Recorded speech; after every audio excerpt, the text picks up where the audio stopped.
Welcome to All Things Chiropractic.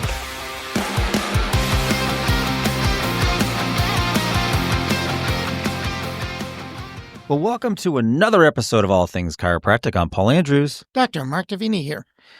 Seeing is believing, don't you think, Doc? So they say. So they say. I don't know. I haven't seen it. All right. Thanks for joining us. Just kidding. So today we're going to talk about X-rays and X-rays in the office. Do you or do you not have X-ray in your office? Or maybe at least get X-rays taken if you don't have the equipment inside your office for treatment, right? Right. And that's a big question today, because industry standards have redefined when an X-ray should happen and when it shouldn't happen. And that makes life just way more difficult. So can I say, I go to the dentist like most people, right? And I like to go 3 times a year, not 2. And I know insurance doesn't cover that, but I'm one of those people that says, well, if this is what I want, I'll pay for it, right? Exactly. Wow. Yeah. I love patients like that. I know, right? But one of the things that I've seen over time is that they've insisted on having these X-rays, these bite wings, whatever they're called. Bite wings, yeah. Once a year. And now it's every 6 months that they want, they're recommending X-rays. And I'm like, well, okay, to me, that seems like a lot, even though it's low dose, it's going in right in my jaw. Like, do I really want that? And of course, being from the claim specialist side of things, I'm wondering if that's because insurance will pay for X-rays every 6 months or not. I'm not saying that's why they're recommending it, but it does come into my mind as a possible motivation for people, right? Yeah. Well, you always say, don't treat the claim, treat the patient. And that brings us back to X-ray. Yeah. A lot of people will have different reasons why they do and do not have X-ray.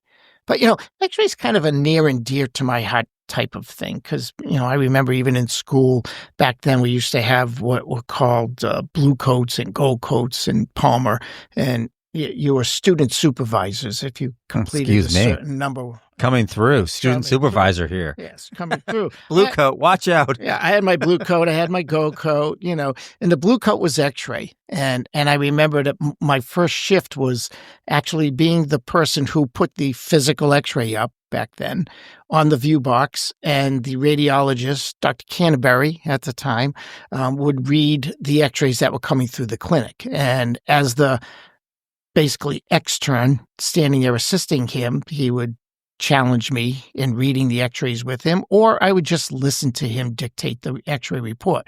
So I got to see thousands of X-rays over a very short period of time. And I just loved the idea of X-ray and what it meant in clinical practice, because I got to see things that maybe in my whole lifetime in practice I would never see, but I knew existed.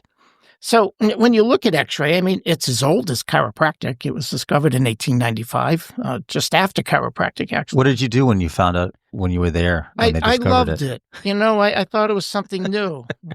I have another little pet peeve about, Conrad Rankin discovered the X-ray, and he got the first Nobel Prize in physics for it in 1901. And it really should have gone to Madame Curie. Talk about politics even then, but we won't go there. But she was the true innovator in X-ray. Wilhelm Conrad Rankin just happened to fall upon it, right place, right time kind of thing. Whole other story. But certainly today, the advances in X-ray make it even more possible and more necessary to have X-ray in your office. There are certain things you just can't know otherwise. It screens for pathologies that may be contraindications. You can't tell me whether or not there's a congenital anomaly there, a transitional segment, a spondylolisthesis, something like that. You can't tell me if there's degenerative changes or to what degree they're there, fractures, even to what degree is there misalignments and asymmetry that may just be bony abnormalities. You can detect hyper and hypomobility through motion palpation, but can you demonstrate it? X-ray can demonstrate it. It's a baseline for where you are, where you start. Not even talking about risk management as far as being able to cover your butt when it comes to knowing what you're going to do to that patient is something that you should be doing to that patient. It's just so important. And then as a complete aside, patient education and understanding of both what it is you do and why you're going to do it and what you hope to accomplish. So we know it's not because of the money. No. But let's take a look at that. Certainly in my time, I have seen less and less chiropractic offices include X-ray in-house. Now, back when there was dip tanks and even with the automatic processors, you still had to deal with chemicals and the health department.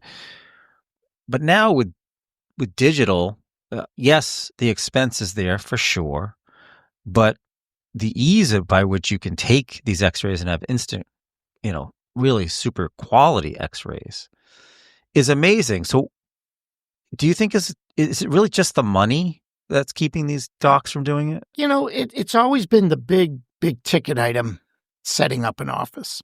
And a lot of times docs will not put in X-ray because they can't afford it up front. We get that today. Student loans, cost of living, all these things contribute. And they'll always say, well, I can send them to the local radiology center, which welcome us with open arms. Yeah. Money is money to them, right? Problem is that without the convenience of having it in your own office, way too many times you choose against taking X-rays or sending them for X-rays because it might take an extra couple days before you can treat them. I'm not going to get the disc right away. Who knows? But again, technology is changing that. So whether you have X-ray in your office or you have an arrangement with a local facility, you can get those X-rays fairly quickly now through electronic means. So the reasons for not having X-ray in your practice, one way or the other, are becoming less and less. Another opinion I have, let me see if you share with this, especially with the younger docs, they don't want to be responsible for what's on that film. Maybe they're not the best at reading X-rays. Part 4 of the national exam certainly is probably the most challenging of all parts of the chiropractic national exam, right? So how would you, especially if they're working alone, right? They open up an office, they're just out of school, or they were working for somebody else who didn't do X-ray. Now they're, how would you help that chiropractor get comfortable with what's on the film? Well, it's a perfect discussion because, again, when, believe it or not, for the first 3 years of practice, I had to hand develop films. Go ahead. It writes itself, my man. Okay. And then went to an automatic processor. And certainly our X-ray equipment was, we'll say, less than hospital quality most of the time because we were buying smaller units or whatever. So getting a good film was definitely a skill that took a strong, solid knowledge base and also a skill. So you're interpreting these films and hopefully you're interpreting a quality film. Unfortunately, that didn't happen as often as it should have in the past. But today, you have a digital film that the systems pretty much run themselves. It's not totally artificial intelligence, but it's a version of it in its simplistic form. And so the quality of the film comes out to be decent, and the picture can be manipulated digitally. That is definitely a form of artificial intelligence there.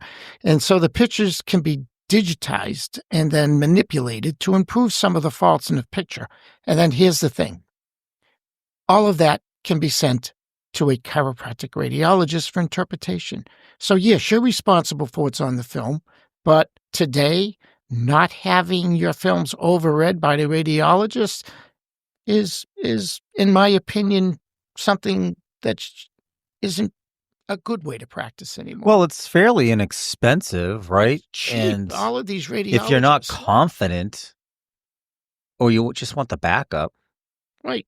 And oftentimes, not often, sometimes I've seen these DAC bars come back with findings that you might not have seen, or it helps justify the additional care because of some finding on there. Oh, absolutely. Let's talk about reality here. And no matter how many new patients you have in a month, and no matter how many x-rays you may or may not take, you are not going to come close to reading the number of x-rays that the DACPAR could. So this person is highly skilled at reading the x-rays. And as long as you send him or her a relatively normal quality film, they're going to be able to read things that you don't see. So now it does come back with some information that you're going to use clinically based on some of the reasons why we said you might want to take x-ray before. So yes, I mean, I get in the past, packaging up x-rays, sending them through the mail, sending them to a DACPAR and have your report come back that, the report's usually qualified, if the quality was there or not. And then having that person send the films back to you and tracking and all of that was a reason to say, no, I don't want to do it. Today, all the reasons go away except one, the expense. So if it is the only reason why you don't have x-ray in your office is expense, and to me that's pretty much the only real existing reason why you don't, then you can also today set up with a local facility and gain access to that facility's database, in a sense, electronically, so that once the films are taken, you can call it up on your computer and take a look at the films that were taken down the street. So pretty much all the reasons are gone why you don't have x-ray, except that somewhere in there, schools are drilling to you that it's not necessary because, you treat them first and come up with a clinical reason for it. I can tell you, number one, flat out, if you do any manual manipulation at all, that's justification right there for taking an x-ray.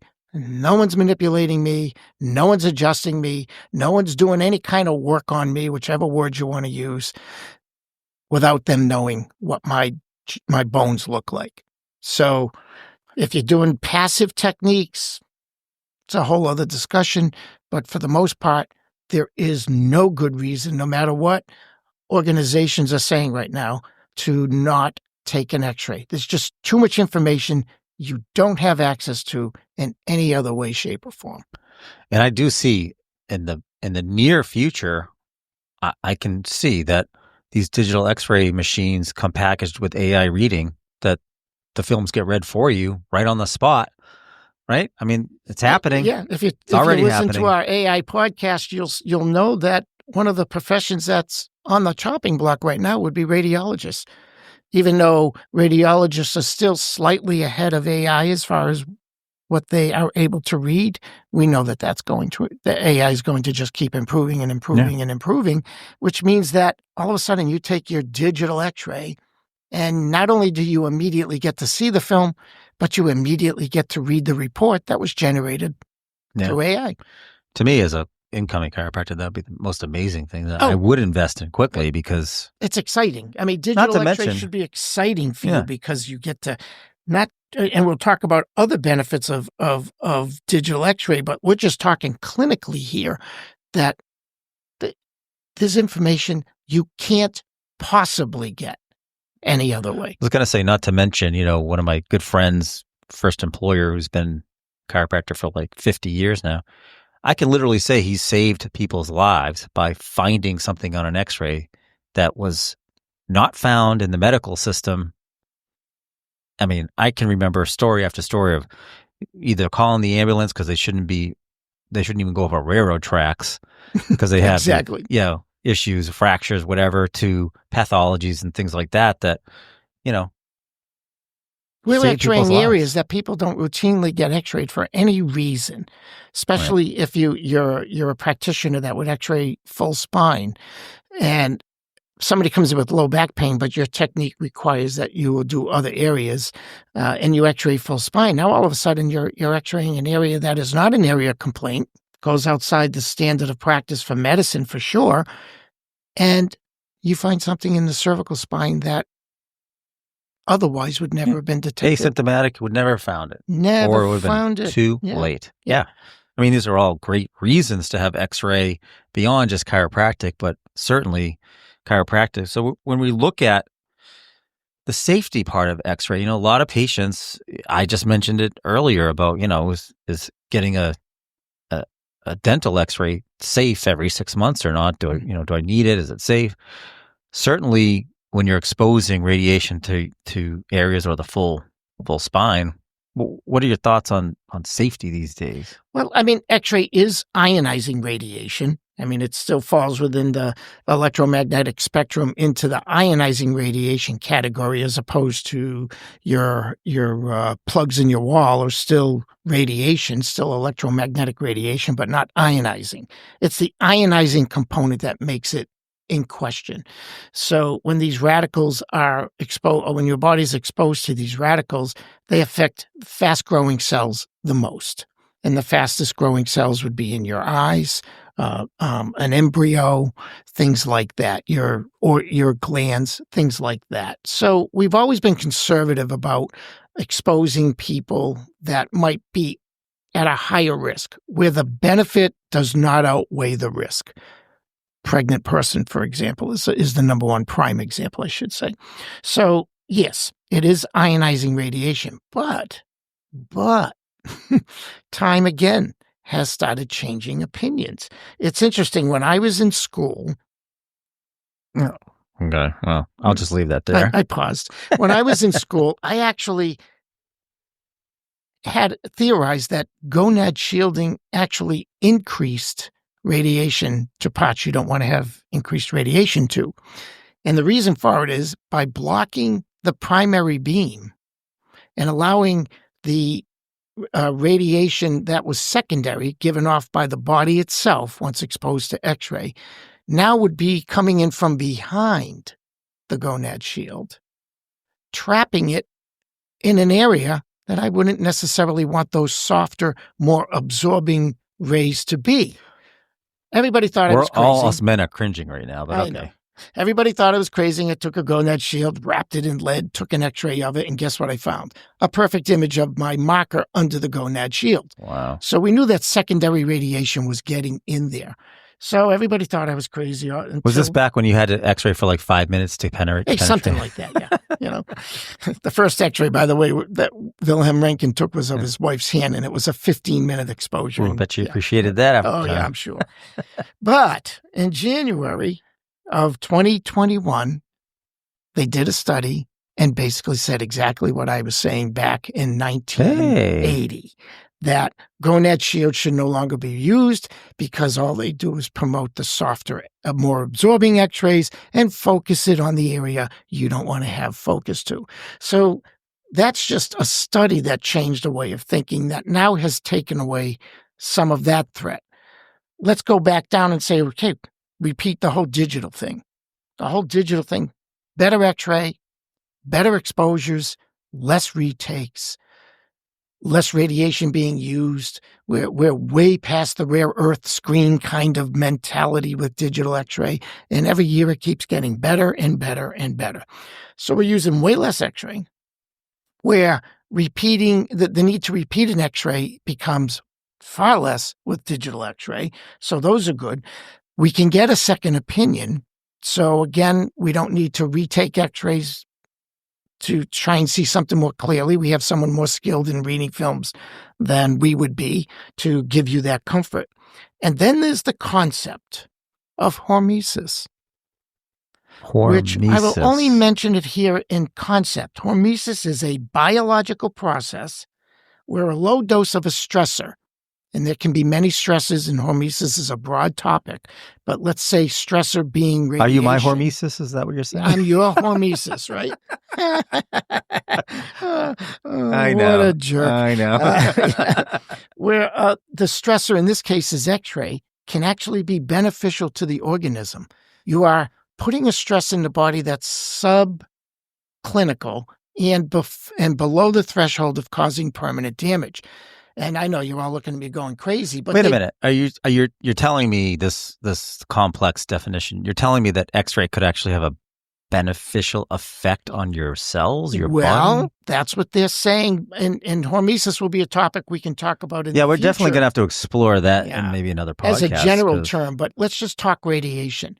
They've done the studies where those that were involved in the bombings of Hiroshima and Nagasaki, outside of the two primary circles of most damage, meaning the ground zero, and then a circle radius beyond that, one more radius beyond that, where your dose was definitely beyond your maximum permissible dose. You died from radiation. But you're outside of that.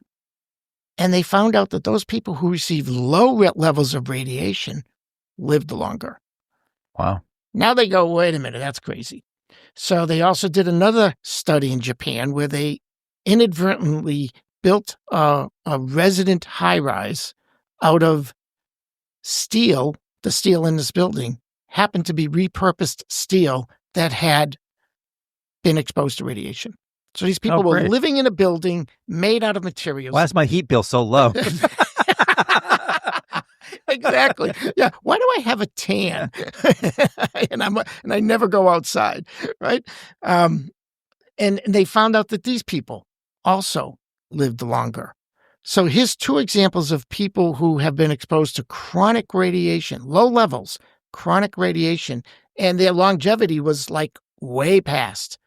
All right, we're going to have to explore this. So what we're saying is the safety factor now is not what it is. The level of concern about the safety factor has also diminished over the years. And there's a lot of studies supporting this. Those are just So you're saying get my dental x-rays. So it's okay to get your dental. But I will advise this.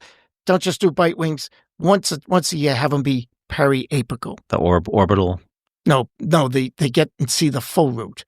Oh. Bite wings don't get the full root. Periapical gets the root. Yeah. Just an advice. It's all digital now, so I don't even know. That's it. Just say once a year I want periapicals. So the benefit now definitely outweighs the risk. Everything we've talked about here. So you don't have to worry about. Well, when I aggravate you, I'm just going to say I'm your hormesis, buddy. That's it. You're my stressor. Yeah. Go ahead. Say, it's out of love, buddy. Yeah, it's out of love. Yeah, I'm causing you all this stress. Yeah, it's out of love.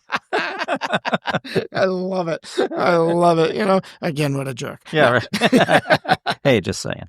And finally, the last topic that I think we have to bring out about the X-ray, now that we've kind of debunked a little bit about, there's no question in my mind that the benefit outweighs the risk clinically. Let's talk about your patients. Because frontal lobe stimulation in the healing process is huge. It's a whole other discussion, but basically what you do to influence the way a person perceives you and thinks about you is important. And of all the benefits of X-rays clinically, I would pose this question. What two ways do you have available to you where you can actually demonstrate visually changes from their care? Well, obviously X-ray, because you can see what's going on beneath the surface. And maybe posture. Okay? Now I got to sit up straighter than you said that word. Some people might say, they function better and their symptoms are better. Yeah, but I'm talking about a visual change here. The only two ways that you can show a patient that their care is making a difference structurally is either through X-ray or posture. And posture is kind of a best guess anyway. You're just looking at it from the outside in. You're not really seeing the inside. So from a pure patient perspective, you get to show them what's wrong with them. You have all that clinical stuff we just talked about, but you get to show the patient where they started from. And after a certain amount of care, you might even show them where they ended up at that point in time. And supporting that will be their postural changes. There's no downside here to me. There's no downside. I have to say, when I first went under chiropractic care back in 97, when I first started working for a chiropractor, he took X-rays, and two things went through my mind. I remember one was cool to see me in X-ray form, but I was a little nervous about what he might find on those X-rays, from a pathological standpoint. You know what I mean? So there is a little bit of nervousness that some patients might experience because they don't want to hear bad news. Exactly. Sometimes, though, there's an old joke in chiropractic that said we also have our X-ray therapy, that some people need to have the X-ray taken to let them know that they're not dying of something more serious, and now I can let you do your job. So it goes both ways. Some people, you get really nervous, but also the knowing that you're okay structurally, that there's nothing that's going to kill because me. it was okay. I was okay that it was okay. Because it was okay. You know what I mean? Yes, okay. Absolutely. So, we really look at all of the package here, and it really just comes down to one element that has held people back, in my opinion, and that's the expense. And I think we've debunked that the expense itself is, there are ways around it by working with facilities. Well, it's a lot. It's less than it used to be because technology prices come down. I will say that you're probably exchanging expenses. If you had the old automatic processor and the chemicals, you had all those expenses. Now it's IT really, right, to maintain and repair if need to be. I hear a lot when we're in our members moment here. I hear a lot from clients say, "Oh, well, geez, you just don't get paid well enough."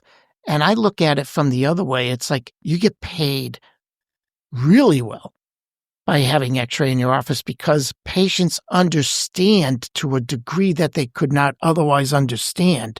And that means that they will listen to you about what their need for care is with a more open mind and a more intelligent, informed mind about whether or not they're going to see you for 3 times or for the number of times you actually recommend. So, you're not going to get paid for the film itself. We know that. I mean, it depends. I mean, you amortize it, right? Because if you've got those carriers that pay better, then you've got some carriers that really don't pay well. But if you put it in the aggregate, it kind of averages out and it's still paid better than the adjustment. Absolutely. But I mean, even if it didn't, you're going to get the return on your investment isn't just the insurance reimbursement. Exactly. Yeah. So lose the short-sightedness. Go for the long game, not the short game, as you said earlier on another discussion. Don't let it be about today. Let it be about tomorrow, the next day, and the next day. Because in my mind, my goal is to get someone in to my office. Most likely they'll have a reason for it. And then I'd like to reposition them to a point where they understand the value of ongoing chiropractic care and what that can do for them. It varies from patient to patient, of course, and when they enter your office, but the value of long-term care. If I can't make them understand the value of staying under chiropractic care for the rest of their life, then what have I really done for them? And if Xray is a tool that I can use to make them better understand that, guess what? Your spine has advanced degeneration, which means you've had subluxations in your spine for a long time. How about if we try and slow that process down a little bit here by staying under regular care? Or maybe even think about getting your family under care, the younger members of your family under care, so they never have to go through what you're going through. So there's just no downside to Xray in my mind. And I would encourage anybody who doesn't have it to incorporate it into their practice, whether they actually have the unit in their office or not. It doesn't matter. Yeah. And, to dovetail, I think about Dale Carnegie, right? He used to say that the most interesting topic to somebody is themselves. So you got somebody's films up there. I say films, they're digital film, whatever. Yeah, now you're dating yourself. Wait, just one little side story. It was interesting along that point. I remember one Christmas I had, and we had 3 generations of my family there. And one of the gifts was, at the time, a CD. Of a certain CD-ROM, songs, CD, yeah, right, music CD, I'm sorry, and of their favorite artist, and we're all standing around there and open up the gift, and one person said, "Oh, what a great record," the oldest. Then another person said, "I love that tape." Yeah, right. And then of course the person got a CD. Right. Fast forward today. We're talking downloads. Yeah, what is that? Right. Right. It's not streaming. I don't know what it is. Yes, Paul, you can say film. Yeah. It just tells me how old you are. Yeah, right. Exactly. Hey, you're hurting the dynamic here. Yeah, it's hormesis. It's all hormesis. Yeah, there it is. Yeah, there it is, everyone. All right, so words of wisdom as we wrap up this abuse. Here's a thought to just walk away with. If it were someone in your family, would you want their doctor guessing or knowing? Ooh. Well, with those words of wisdom, thank you again for joining us for another episode of All Things Chiropractic. I'm Paul Andrews. Dr. Mark Davini, thank you. Thanks for listening to All Things Chiropractic. We'd love to hear from you. Visit allthingschiropractic.com with comments, episode ideas, or questions. Or connect with us on Facebook and Instagram at All Things Chiropractic Podcast. Be sure to join Dr. Mark Davini and Paul Andrews next time for another episode of All Things Chiropractic.